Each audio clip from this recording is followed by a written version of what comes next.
Hi, welcome to another Level 2 Statistical Inference video. We start our discussion on these new ideas in Level 2 called confidence intervals. And this is the first of two videos.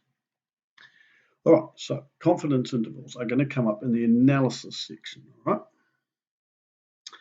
The median, as with all other statistics, taken from a sample is a one-off suggestion as to what the population median could be. It's often called a point estimate. In other words, we're estimating what the population median could be based on a sample median. However, it's often better to create what we call an informal confidence interval that gives us an interval in which we believe the actual population median will lie. Now, we're calling it an informal confidence interval in Level 2. If you continue with statistics into Level 3 in university, you'll come across more formal confidence interval methods, but this is sort of the informal. It's kind of like a quick way of estimating the actual population median interval. All right, well, here is a formula that works out the informal confidence interval for the median. So the median is going to be plus and minus 1.5 multiplied by the interquartile range divided by the square root of n. Now the interquartile range is, we know, the upper quartile minus the lower quartile, and n represents the size of the sample, how big my sample is. All right, so let's get into an example and show you how this works. A random sample of 30 giant beetles have been measured to determine the length of the beetle. The sample statistics were the minimum length of the beetle was 46 millimeters, the lower quartile is 53, the median was 71 millimeters, the median is the average, the upper quartile is 82 millimeters, and the greatest, the highest, was 88 millimeters. So we're going to calculate an informal confidence interval for the median length of the giant beetle. Right, well, let's start by working out the interquartile range. So that's the upper quartile minus the lower quartile. 82 minus 53 gives us an interquartile of 29.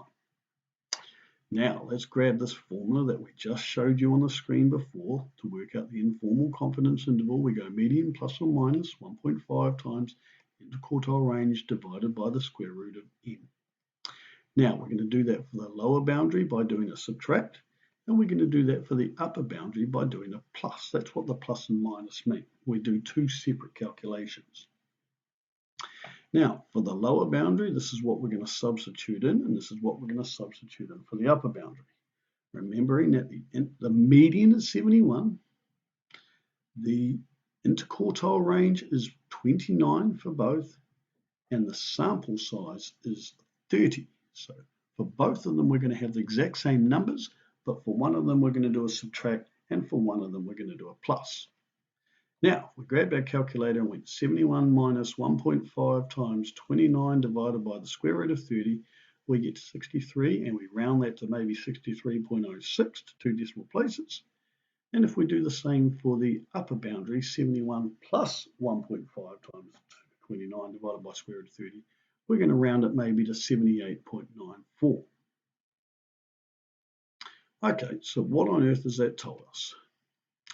Well, look at the statement down the bottom. The population, because this was only a sample, but now we can say the population median length of a giant beetle is likely to be between 63.06 millimeters and 78.94 millimeters. So we think from our sample of 30, we think the entire population median will be somewhere between 63.06 and 78.94. Let me clarify that once more. Our entire population of giant beetles, our sample was 71, but now we think the population is somewhere between 63.06 millimeters and 78.94 millimeters. Now, a good way to write this down is to use this notation, 63.06 millimeters. The population is greater than that and less than 78.94 millimeters. If you can't use the proper notation, just write it out in a sentence like you can see at the bottom of the screen.